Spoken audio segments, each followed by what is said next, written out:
participate in the UNDV Vesak Conference in the coming days. And, Dr. Dion talking a lot of great things about you, especially your good contribution to the music. And we can say the Buddhist music, but in your innovative and in your creative way, as we all know, you're very famous hip-hop musician in the East Coast of the States. So it's a big component. And if you don't mind, I have two questions to you. First, are you a Buddhist? Yes.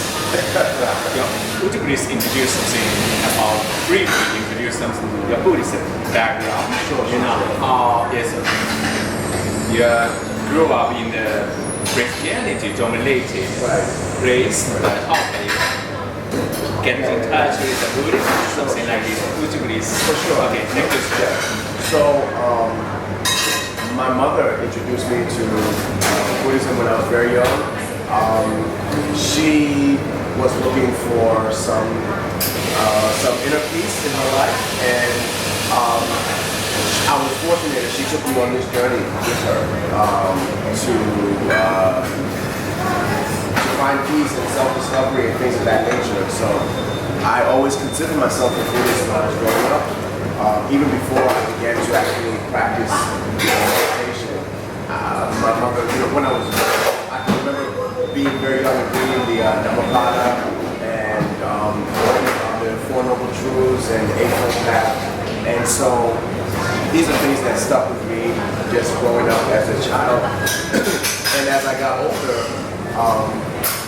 I was also very influenced by Christianity and Christian thinking,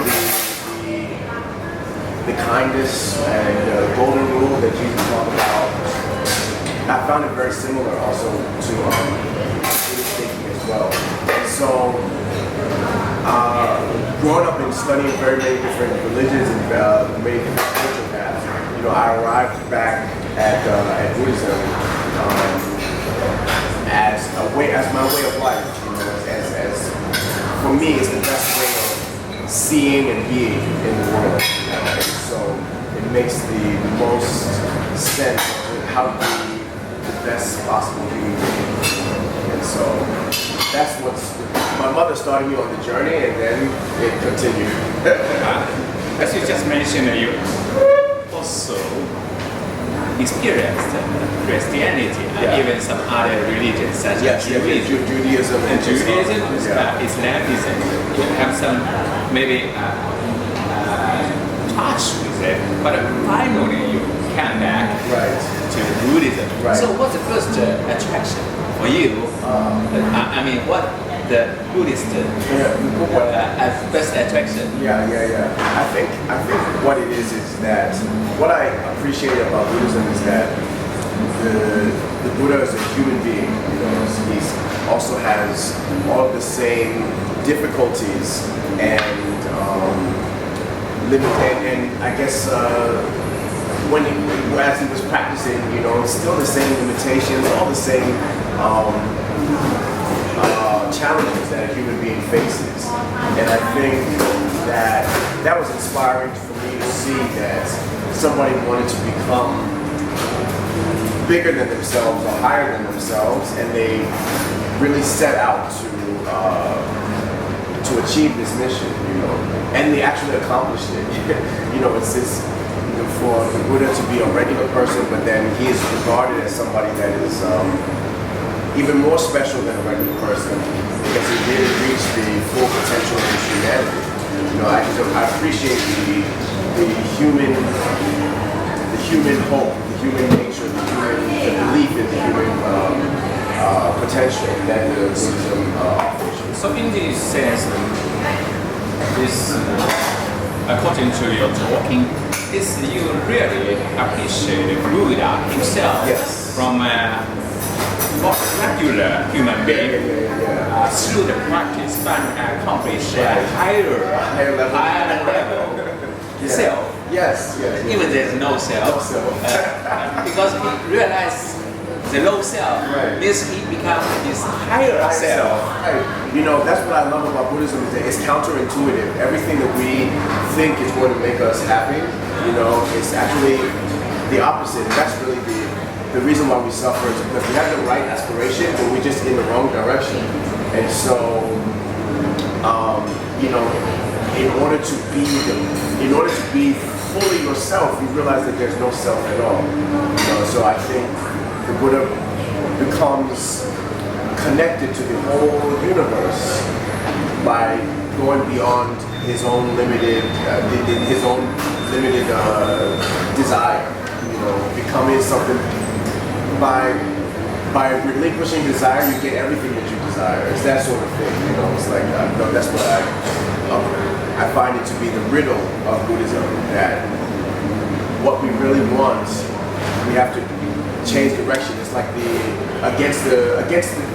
when he put the bowl, the story of Buddha, when he put his bowl in the river and it flowed upstream. It's that same type of concept. You know, it's against the stream. You know, our desires are pulling us in one direction, but happiness is in this direction. It's the same water. It's the water, but it's the conflict direction. Something like that. We should conquer against the mainstream. Right. Yeah. So I think I'm also still very much because of my upbringing and my Christian background, and very many of my friends in the States also come from a Christian background. So I still have a lot of connection to Christian thought, and because I think that Jesus and Buddha are very similar in speaking about kindness and the love love. Yeah. Just universal. They're both very revolutionary. You know, just speaking about universal love amongst people, no discrimination. Just like us, you know, we're all from different places, but we have no hatred for one another. We don't have any. We have no difficulty with each other. You mean the nature of everybody, the same? Yes. Yeah. Okay, so could you please introduce some experience about your own practice? I mean, as you said, your mom started a journey to the Buddhism, but after that, what's your own experience about Buddhism? Yeah, especially how do you apply Buddhism to your music? Absolutely.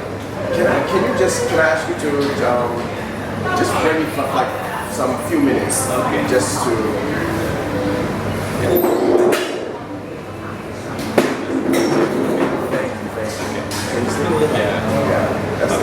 So please, so we want to listen to your own experience. So when I first started to practice, I found that it was my first like 7 years of meditation practice actually very difficult, and I practiced the very, I guess, hard way. You know, I was practicing 3 times a day, sitting like 1 hour every time. So even when I was working at my job, I would go, if there was some graveyard, I'd go sit in the graveyard. I'd go sit, you know, wake up very early and go sit in the woods. You know, you're ascetic. I think almost too much, because I'm also a layperson, you know, and so don't go too far. There was a time where I really wanted to ordain also, but I was already had a family, and so I couldn't really think like that. But what I realized in my practice was the difficulty that I was coming up against was I want my mind to be, because when you're new into practice, you don't really know what you're doing. And I felt like I want my mind to be perfect, no bad thoughts, no negativity. But all I experience is my anxiety, my fears, the worst thoughts, everything. It's the same, counterintuitive. By not wanting to think, by wanting to have only pure thoughts, I only had negative thoughts. If I wanted to have complete calm, I only had anxiety. And so it was very difficult because I couldn't, my teacher just kept saying, just notice it and continue to practice. And you know, you don't have to change anything about it. But for me, it's like so difficult. Every time I sit down, it's like, oh, ouch, you know. You like, painful? Your back? Just on your back? Just my mind. Just your mind? Not physical? Yeah, the physical I could get over it, you know. But, so yeah. Yeah, I'm not sure. Let's see. I think that's out of power. I think the strangest time out. Okay. We just keep on like this. Yeah. Just for some time. Maybe 5 minutes. Yeah. It's okay. Even the whole. Yeah. So, what I experienced initially was just the difficulty of just sitting and being with my mind and having to accept that I would have these moments where I almost feel like enlightenment. I get complete clarity. And then also have moments where there's also very like fearful thoughts or negative thoughts, those types of things. So I started to realize that the mind is not just one thing, and there's positivity and negativity and all of those types of things that are in the mental experience. And same as in the human experience, you have this this dance of our impulse. I think you will participate in the UNDV Vesak Conference in the coming days. And Dr. Dion talking a lot of great things about you, especially your good contribution to the music. And we can say the Buddhist music, but in your innovative and in your creative way, as we all know, you're very famous hip-hop musician in the East Coast of the States. So it's my big proponent. And so if you don't mind, I have 2 questions to you. First, are you a Buddhist? Yes. Would you please introduce something briefly introduce something, your Buddhist background? Sure. Yes, you grew up in the Christianity-dominated place, but how can you get in touch with the Buddhism, something like this? Would you please? For sure. Okay, thank you.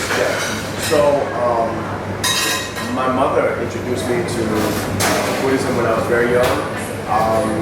She was looking for some inner peace in her life, and I was fortunate that she took me on this journey with her to find peace and self-discovery and things of that nature. So I always considered myself a Buddhist when I was growing up, even before I began to actually practice meditation. My mother, when I can remember being very young and reading the Dhammapada and learning about the Four Noble Truths and the Eightfold Path. And so these are things that stuck with me just growing up as a child. And as I got older, I was also very influenced by Christianity and Christian thinking, the kindness and the golden rule that Jesus talked about. I found it very similar also to Buddhist thinking as well. And so, growing up and studying very many different religions and many different spiritual paths, I arrived back at Buddhism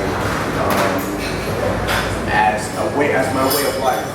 As for me, it's the best way of seeing and being in the world. And so it makes the most sense of how to be the best possible being. And so that's my mother started me on the journey, and then it continued. As you just mentioned, you also experienced Christianity and even some other religions such as Judaism and Islamism. You have some maybe touch with it, but finally you came back to Buddhism. Right. So what's the first attraction for you, I mean, what the Buddhist best attraction? I think what it is that what I appreciate about Buddhism is that the Buddha is a human being. You know, he also has all of the same difficulties and and I guess as he was practicing, you know, still the same limitations, all the same challenges that a human being faces. And I think that was inspiring for me to see that somebody wanted to become bigger than themselves or higher than themselves, and they really set out to achieve this mission, you know, and they actually accomplished it. You know, it's for the Buddha to be a regular person, but then he is regarded as somebody that is even more special than a regular person because he really reached the full potential of his humanity. You know, I appreciate the human hope, the human nature, the belief in the human potential that the Buddhism offers. So in this sense, according to your talking, you really appreciate Buddha himself from a regular human being through the practice but accomplish a higher level self. Yes. Even there's no self. Because he realized the low self, this he becomes his higher self. Right. You know, that's what I love about Buddhism is that it's counterintuitive. Everything that we think is going to make us happy, you know, it's actually the opposite. And that's really the reason why we suffer is because we have the right aspiration, but we're just in the wrong direction. And so, you know, in order to be fully yourself, you realize that there's no self at all. You know, so I think the Buddha becomes connected to the whole universe by going beyond his own limited desire. You know, becoming something by relinquishing desire, you get everything that you desire. It's that sort of thing. You know, it's like that's what I find it to be the riddle of Buddhism. That what we really want, we have to change direction. It's like against the when he put the bowl, the story of Buddha, when he put his bowl in the river and it flowed upstream. It's that same type of concept. You know, it's against the stream. You know, our desires are pulling us in one direction, but happiness is in this direction. It's the same water. It's the water, but it's the conflict direction. Something like that. We should conquer against the mainstream. Right. Yeah. So I think I'm also still very much because of my upbringing and my Christian background, and very many of my friends in the States also come from a Christian background. So I still have a lot of connection to Christian thought, and because I think that Jesus and Buddha are very similar in speaking about kindness and the love love. Just universal. They're both very revolutionary. You know, just speaking about universal love amongst people, no discrimination. Just like us, you know, we're all from different places, but we have no hatred for one another. We don't have any. We have no difficulty with each other. You mean the nature of everybody, the same? Yes. Yeah.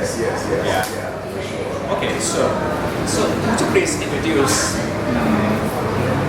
some experience about your own practice? I mean, as you said, your mom started a journey to the Buddhism, but after that, what's your own experience about Buddhism? Especially, how do you apply Buddhism to your music? Absolutely.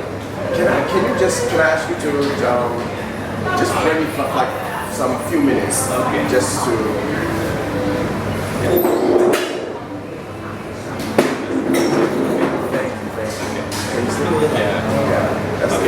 So please, we want to listen to your own experience.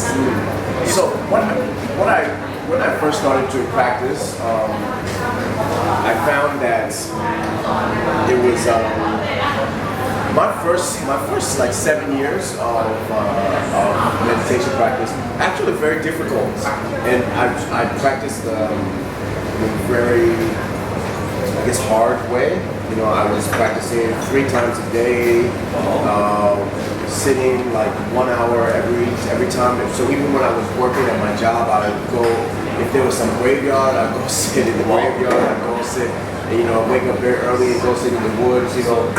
You're ascetic. I think almost too much, because I'm also a lay person, you know, and so. Don't go too far. Yeah. There was a time where I really wanted to ordain also, but I was already had a family, and so I couldn't really think like that. But what I realized in my practice was the difficulty that I was coming up against was I wanted my mind to be, because when you're new to practice, you don't really know what you're doing. And I felt like I want my mind to be perfect. No bad thoughts, no negativity. But all I experience is my anxiety, my fears, my worst thoughts, everything. It's the same, counterintuitive. By not wanting to think, I wanted to have only pure thoughts, I only had negative thoughts. If I wanted to have complete calm, I only had anxiety. And so it was very difficult because I couldn't, my teacher just kept saying, just notice it and continue to practice. And you know, you don't have to change anything about it, but for me, it's like so difficult. Every time I sit down, it's like, ouch, you know. Like, your back? Just on your back? Just my mind. Just your mind? Not physical?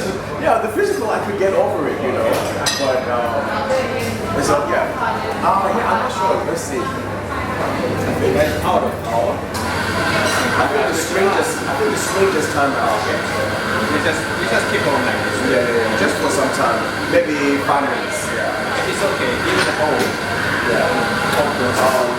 So what I experienced initially was just the difficulty of just sitting and being with my mind and having to accept that I would have these moments where I almost feel like enlightenment. I get complete clarity. And then also have moments where there's also very like fearful thoughts or negative thoughts, you know, those types of things. So I start to realize that the mind is not just one thing, and there's positivity and negativity and all of those types of things that are in the mental experience. And same as in the human experience, you have this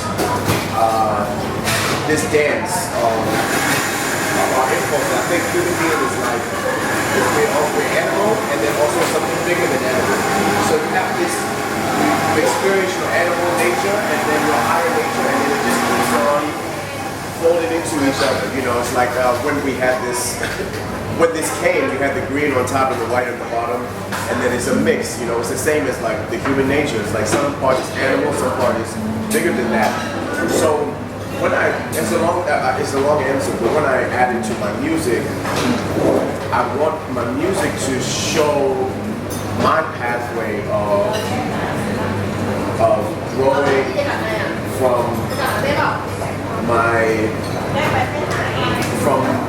my more animal nature to something higher than that, and then even beyond all of that. I think that's what Buddhism offers, is a pathway to go beyond the duality of our experience.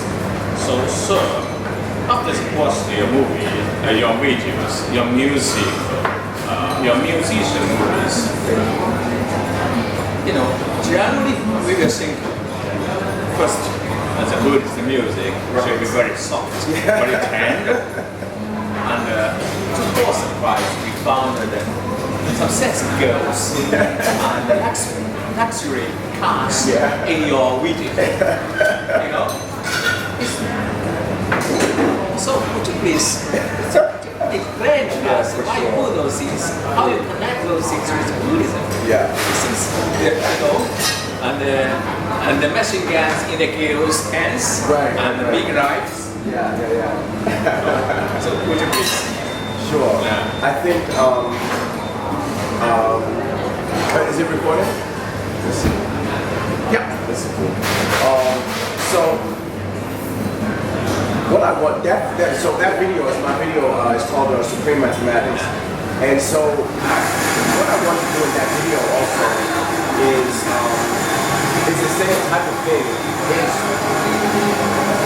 when you think about so it's like when you think about Buddhist music, you also think about something soft, right? And then when you think about hip hop, you think about things that are very flashy or more something that has a harder edge or something like that. So what I wanted to do with that video is the room is like a white room, like a blank space, and that blank space is like the mind. And so on the surface, the mind is usually attracted to things that are superficial. And the average person is attracted to material things. And even I appreciate the beauty of the beautiful woman, even a beautiful vehicle, and then, you know, even the attraction towards aggression. So you have the machine gun and all that stuff too. And I'm just being honest about what attracts human beings, you know, what stimulates the human mind. You know, usually it's this material, these material items. You know that most people love to see beautiful things, and they like to see power and sexuality and violence and materialism. And that's if you look at all of our industries, that's what sells the most. But I didn't do it. I didn't make the video just to sell imagery. I wanted to put it out there that these are the things that are compelling to human beings. But if you watch the video underneath it, then it will cut away to an image of the Buddha, or cut away to some Japanese calligraphy, or it'll cut away to even some pyramids, or just it keeps cutting away to spiritual imagery. And so what I'm trying to illustrate is that even if we're going to engage the material, we have to have a spiritual or higher understanding underneath it all. You know, so the video is almost like a question: what is of real importance? Is it the thing that you're seeing on the surface, or is it these smaller things underneath? And so it's also, you know, I would try to show the spiritual imagery in like short clips, because, and then the more superficial imagery in longer shots. So, because the materialism is usually what we are engaged with all the time, but then deep within us, you know, what is our true aspiration? What do we really want? And you know, sometimes they say that enlightenment is like a flash of lightning in the dark, you know? Or at least insight. You know, I've had that moment where I've been practice. So you're igniting. No, I don't mean that. At the moment, you're ignited. Yeah, you just hear it, it's enlightenment. Just insights. Not quite. You know, when I've had enlightening moments. Yeah. The enlightenment moment. When I read the Heart Sutra, the first time I read the Heart Sutra, Always Emptiness, it changed my life. And I remember, you know, that's the moment where it's like, it's not enlightenment, but enlightenment experience. Like, whoa, you know. And that's just one moment. And just that one moment means so much to me for the rest of my life. It's the same thing as in the video. I have just these small moments of spirituality, but they add value to the whole experience, you know. So I'm not trying to tell anybody not to be attracted to the things that are attractive, but to look deeper and see what is beyond just the surface. We can be just like this drink is sweet and it tastes very good, but I know that after I drink it, it's going to turn into something else. You know, okay, so cool. Thank you so much. After I drink it, you know, it just will turn into something else. So I think that's just the message, you know, in general. It's like we don't have to pretend like the drink is not sweet, but also know that it's going to turn into waste eventually. And so if you know that with everything that you deal with, then you can have a relationship with everything, you know, and as long as there's no attachment, you know, as long as there's always something, a deeper understanding with whatever we are interfacing. Does that make sense? Yeah, very good answer. So, you know, right now you can say we should go deeper. Yeah. When we watch your movies. Yeah, sure. Watch your videos, and I think you're very right. The sacred things and sensory things are coexist in this world. We should deal with the sensual things without attachment. And also on other side, some sutra also say, even the Mahayana, especially even the Dharma, you should let it go. So even the sacred things, as you just mentioned, the Buddha statue and the Japanese calligraphy practice, we should also let it go. Right. Because everything has, that's the thing that it's the same nature. It's the same nature, everything. You know, there's a story about Ajahn Chah, and he went into a temple in the jungle, and the temple had become dilapidated, and everything was falling apart. And one of his students said, "Oh, isn't it a shame that this temple is falling apart?" They said, "No, this is the nature that this temple has the same nature as everything else. If this temple wasn't falling apart, then everything that the Buddha said would not be true. Everything is impermanent. Even the most beautiful temple or the most beautiful car will all go the same way." Finally, will be struck. Yeah, exactly.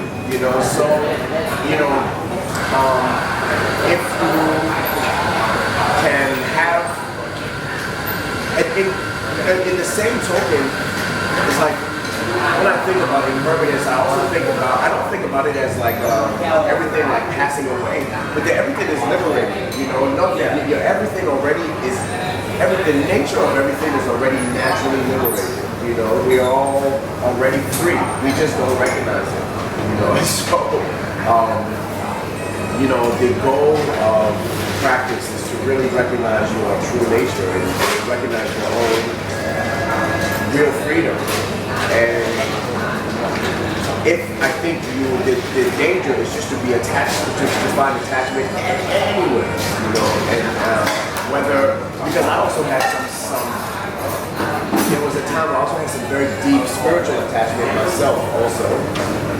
I think there was a point where I was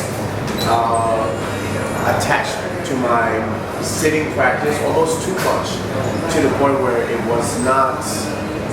might not be healthy for me as a layperson to try to practice like a monk, you know, because it makes some conflict, just too much attachment, you know, and then. So I had to even find, I think it's what I find to be special about the Buddhist way is that we always find the middle way with everything. There's always got to be a middle way with everything we encounter. Middle way is the only way. Yeah. And it's also the wrong way. Yes. So, according to your experience, well, you have a lot of meditation experience. According to our talking, our communication, I really found you have a deep and profound study and observes. And you know, as a layman, especially as a Western layman, like you can happily live with the career you favor. And you also, you never forget to practice. This way is very Zen way. Means we emphasize, Zen way emphasize, even the Buddha himself also emphasizes the practice, like the living is practice. Yes. So you really set as a very good example. I do appreciate what you if this temple wasn't falling apart, then everything that the Buddha said would not be true.